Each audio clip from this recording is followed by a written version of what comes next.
Pause café.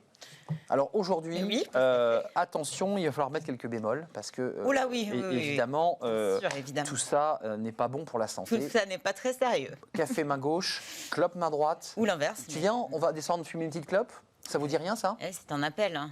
C'est un appel. J'en ai bien peur. Et d'ailleurs, on peut vous appeler, et vous rejoignez le mouvement. Sous la pluie, le vent, dans le froid, rien n'arrête les accros à la nicotine. Pas même les éléments. Alors hier, c'était la journée mondiale sans tabac. Je me suis donc intéressée à la fameuse pause cigarette en entreprise. Alors c'est un autre rituel de la vie de bureau avec ses rencontres, ses discussions informelles. Le pendant nettement plus nocif de la pause café est sans doute plus clivant. Parce qu'au bureau, il y a les fumeurs et puis il y a les autres. En 2020, plus de 3 adultes de 18 à 75 ans, 3 adultes sur 10 déclaraient fumer au moins occasionnellement et un quart quotidiennement. Chiffre publié hier par Santé publique France, c'est considérable. Donc au sein de l'entreprise, il y a donc autant de fumeurs que d'occasions de s'en griller une pendant les heures de travail. Alors on peut fumer après le repas, pour accompagner un café ou simplement pour évacuer son stress.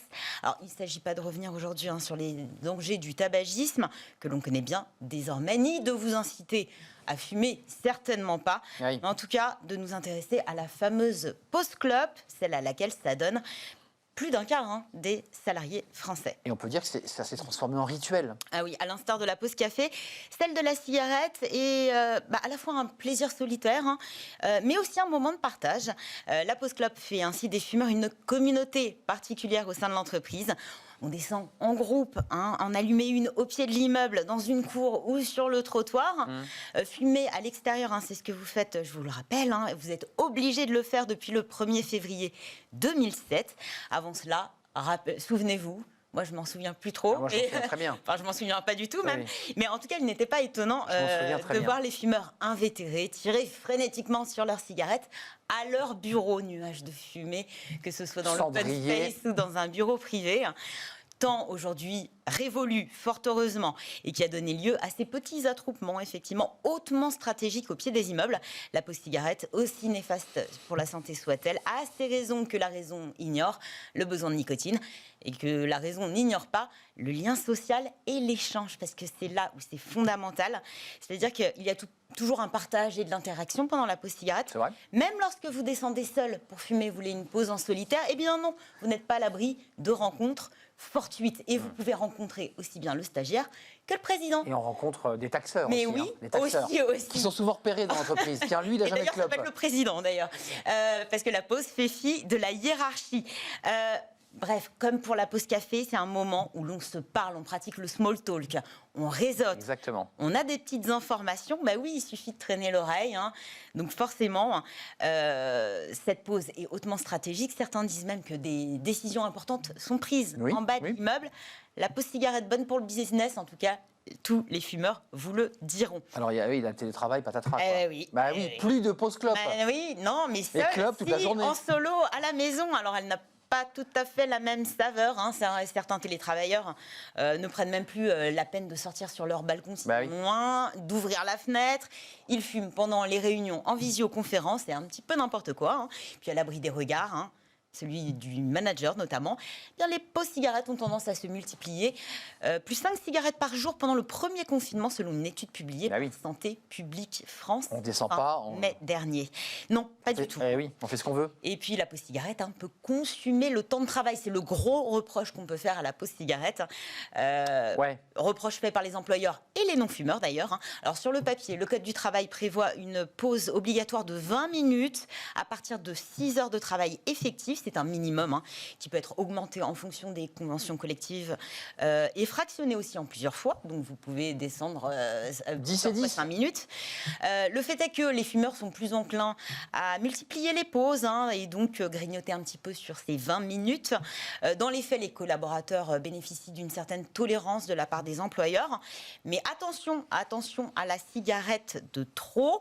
Parce que finalement, si vous abusez un petit peu sur l'horaire, eh bien, les sanctions peuvent pleuvoir. Ça peut même aller jusqu'au licenciement, donc attention. Oui, parce que parfois, c'est pas une cigarette, mais c'est 2, Et c'est deux, 3. c'est 3, on refait le monde. Et on refait le monde. On rentre pas, Voilà. et il y a quelqu'un d'autre qui arrive, donc on attend. Enfin, Et voilà, ça évidemment. n'arrête pas. Et on passe, En tout cas, il y a des entreprises qui ont pris des initiatives. Ah oui, oui. Déjà pour récompenser d'une part ceux qui ne Bah, qui fument ne pas. Bah oui, c'est voilà. pas bon pour la santé. Et qui potentiellement travailleraient plus, ça reste à démontrer. Il y a un gros débat sur cette question. Au Japon, notamment, une entreprise qui propose 6 jours de congé aux non-fumeurs, 6 jours de congés supplémentaires. Une initiative, selon son dirigeant, qui vise à mettre un terme aux petites guerres internes que la pause cigarette suscite. Celles et ceux non-fumeurs qui sont agacés par ses collègues qui sortent fumer 10 fois par jour comprennent certainement de quoi je veux parler. Et en France aussi, l'idée fait des émules.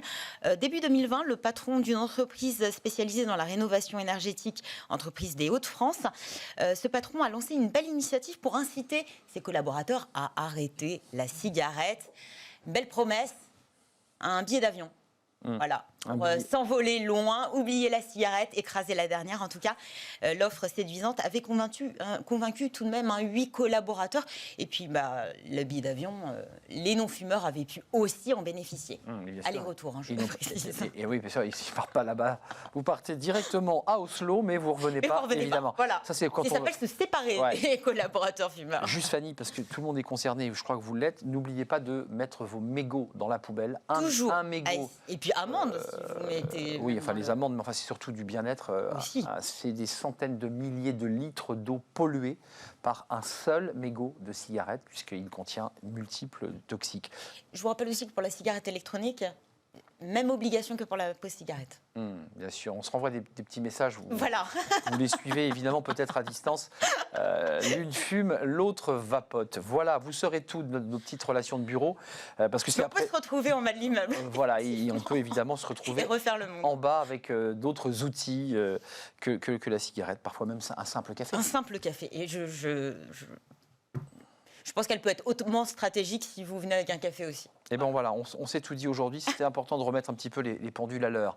On fait une petite pause après cette pause café. On s'intéresse à un rapport, à un livre blanc sur la relance par la compétence pour enclencher un cercle vertueux, puisqu'on va se projeter dans le monde de demain. On est déjà, et l'entreprise est déjà en train de fabriquer ses plans de formation, la manière dont elle accueille ses collaborateurs. Et c'est vrai que la France, en matière de formation initiale, en matière de formation continue, eh bien depuis une vingtaine d'années, le niveau des Français s'est dégradé, pas seulement des élèves, mais aussi des salariés. On va faire le point avec l'auteur Jérôme Miara, PDG de OBA. Il sort ce livre blanc et on va le décortiquer et le commenter. C'est le Cercle RH, c'est dans quelques instants.